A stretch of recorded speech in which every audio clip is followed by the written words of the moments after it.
Whoop et bienvenue sur le podcast Gaïa Rayonner. Moi, c'est Aimé, mais les consultants de business, mais surtout, m'y accompagne bonnes entrepreneurs ou bonnes porteurs de projets dans la réalisation de votre lancement de l'activité avec un business à votre image, accordé avec votre bonne valeur pour faire votre Gaïa. Aujourd'hui, nous ça parle d'une affaire qui est hyper important qui touche toutes bonnes entrepreneurs, le syndrome de l'imposteur. Alors, que ça, il est le syndrome de l'imposteur. Ça donne un autre bon exemple pour que vous compreniez bien. Moi, j'ai un camarade que les artistes, que les talentueux, il n'a jamais suivi de formation officielle en art et il a eu une opportunité d'exposer ses œuvres dans une galerie hyper renommée à Paris. Et même s'il a les éloges de ses amis, de sa famille sur le talent, ben, ils sont incapables de franchir le pas. Pour lui, il n'est pas légitime, donc il refuse l'offre parce qu'il a peur de ne pas être à la hauteur et de ne pas pouvoir exposer correctement son travail.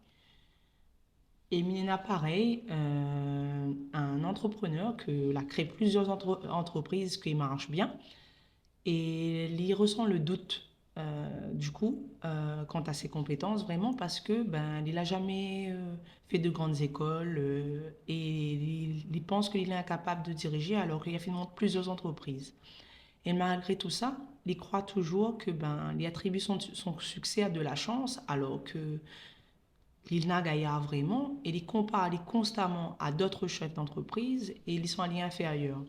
Ça, c'est deux exemples concrets du syndrome de l'imposteur. C'est-à-dire que ben, on a tellement de doutes, on a tellement de craintes et on a toujours ce sentiment de ne pas être légitime pour faire une affaire.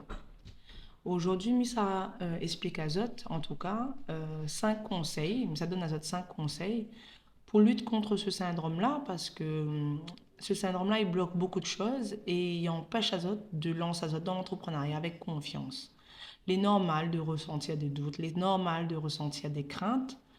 Euh, Ce que l'important important de dire, c'est qu'il ne faut pas du tout laisser Azot, en tout cas, paralysé par ce bon sentiment-là et concentre Azot vraiment sur les objectifs avec confiance. Mais ça pas donne Azot un tas de conseils, seulement 5, pour pouvoir aider Azot à franchir le pas. Et moi, de mon côté, sur Gaia Expertise, m'a lancé un quiz, découvre autre profil entrepreneurial pour que Zot gagne identifier que ça il bloque dans votre business et franchir le pas. Le quiz est gratuit et il est disponible sur Instagram. Mais laisse Azot à les garder. Donc, pour vaincre le syndrome de l'imposteur, il est super important de comprendre qui ça est et pourquoi on bloque. Donc, premier temps, mais ça dit tranquillement, prends une feuille, un papier et écris toute bonne pensée, toute bonne croyance limitante qu'on a et qui empêche à avancer.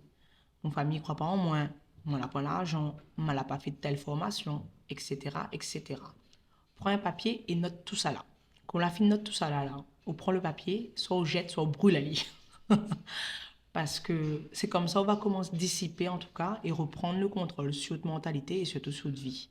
Parce que les pensées limitantes, ça les donne tête ça. Notre première barrière en tout cas, notre première limite, c'est où? Donc jette papier là, loin, loin, loin, loin. Donc, une fois qu'on a fini de faire ça, on a fini de reconnaître et affronter toute bonne peur, on connaît que ça, où ça, où est bon, où ça, où est pas bon, nous allons regarder où ça dort et nous ça fait lèvres de gaillard. Donc, nous ça cultive l'estime de soi. Comment il se passe ça?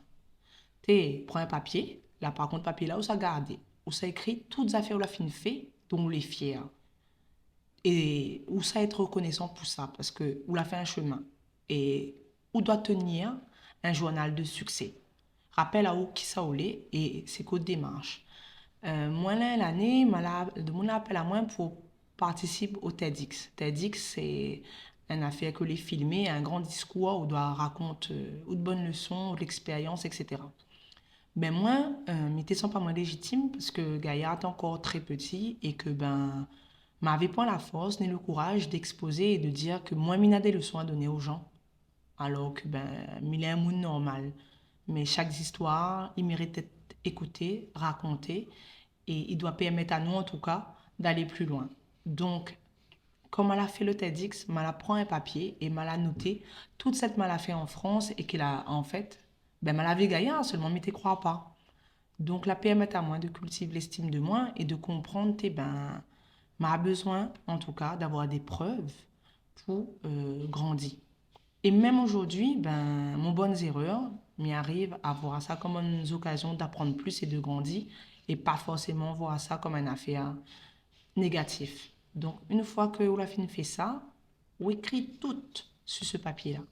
Et ce papier-là, on met soit dans le bureau, soit à côté de table de chevet, ou soit sur le frigo, ou aller tous les matins. Vous connaissez que sur la fin fait, vous connaissez où soit d'autres gaillards, ou ça rentre plus loin. Voilà mon deuxième conseil. Mon troisième conseil, il est vraiment important parce que pour moi, il est primordial en fait. Il est primordial dans notre façon de faire, dans notre façon de voir la vie au quotidien. Ce conseil-là, c'est vraiment de trouver dans l'entourage, en tout cas, bonne de monde qui croit en haut et en haute vision. Entoure à haut de 5 personnes, mentors, camarades, d'allons, qui partagent les préoccupations, des personnes de confiance, hein, qu'il fait lève à haut la tête quand on commence à douter ou quand on a un problème, il aide à où trouve des solutions. Et vraiment, moi, Maria, sous-estime pas le pouvoir du soutien dans l'entrepreneuriat parce que c'est une affaire, il compte beaucoup. Moi, comme il a un petit coup de mou, il appelle mon... Il n'est pas entrepreneur, mais il comprend moi et il comprend mon bon challenge et il gagne toujours trouver moi une solution. Et il fait dissipe tout mon bon doute. Il appelle pas aller tous les 4 matins, mais il appelle aller un fois comme il est vraiment bad. Ou sinon, il a un camarade qui aide à moi beaucoup, qui appelle à aider. Ou comme il est vraiment pas bien, il appelle à lui et il dit à moi, ou la fin fait ça, ça, ça. C'est que ça a fait là, ou il est capable de faire. Et il permet à moi aussi de dire, me réaffirme à moi, me ressent à moi sur ce qu'il compte. Et il arrive, en fait, ces bonnes de monde, il arrive à dissiper tout mon bon doute. Et ça, c'est la clé quand on est entrepreneur, parce que on aura des doutes tous les jours. On aura un coup de coin tous les jours. Sous la point ça, on avance pas. Donc, trouve, pas forcément d'autres soutien familial, hein, mais trouve un cercle, en tout cas, un cocon, où ça va gagner le réconfort pour avancer et pour faire votre gaillard. Le quatrième conseil que je peux donner à vous, c'est de fixer à vos objectifs réalistes, mesurables aussi, ouais, et divise en plus petites étapes. Moi, je fait un tableau. Un côté, il avait les petits objectifs et de l'autre côté, les grands objectifs à long terme. Et permettre à moi de suivre mon bon projet et de rester motivé. Et même quand c'est une petite victoire, peu importe son taille, je célèbre Ali comme si c'était un grand. Parce que méditer, mal a fait et m'y crois pas, mais aujourd'hui, mal a fait. Tout ce bon conseil-là, mal a mettre ça dans un journal. Mal a dit, bon, m'identifie mon bonne pensée, m'y déchire, m'y brûle.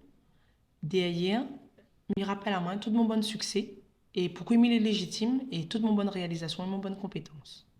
Voilà. Ça, c'est mon page 2.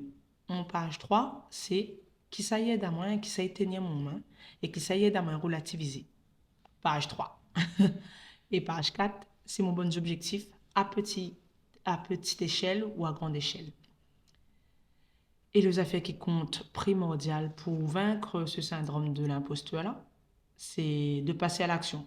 L'action, c'est le seul remède, hein, contre le doute. Il faut accepter que le doute, il fait partie du jeu et qu'il est là dans d'autres process entrepreneurial tout le temps. Donc, ou avance, même si ou doute, ou avance, ou fait. Et on n'a pas besoin d'être totalement confiant pour passer à l'action. D'accord? Et ça, c'est super important parce que ne prend pas le temps, nous, de dire, il passe à l'action quand même parce que, le affaire est là et s'il ne fait pas, il ne se passera pas rien. Fais, ose. Et l'action, pour moi, c'est le plus important. Le soutien et l'action, c'est vraiment bonnes affaires et compte. Que ça m'a envie de dire vraiment. Tes chemin l'entrepreneuriat, il n'est pas facile. Hein? Il y a des défis, il y a bon peu à faire. Mais si vous reconnaissez de bonnes peurs, vous cultivez vraiment l'estime de vous, et où ça va auditer, ma fin fait un beau peu à faire, ou entoure à vous de mon soutien à vous, ou fixe à vos bons objectifs réalistes, et vous passe à l'action malgré la peur, là, mais il est sûr, on va gagner surmonte le syndrome de l'imposteur. Et moi, elle a créé une méthode, il appelle la méthode DOS, il permet d'aller étape par étape, déconstruire tout ça là, planifier le business et avoir un plan d'action pour lancer le business. Si vous avez envie d'en savoir plus, m'invite à vous à aller sur mon Instagram Gaillard Expertise, clique sur le lien dans la bio et découvre votre profil entrepreneurial. C'est un quiz que est gratuit. Il pose à vous des questions sur une bonne peur, que ça vous bloque, etc. pour pouvoir proposer à vous une solution, en tout cas, pour aider à vous aller plus loin. Et ça, c'est la clé.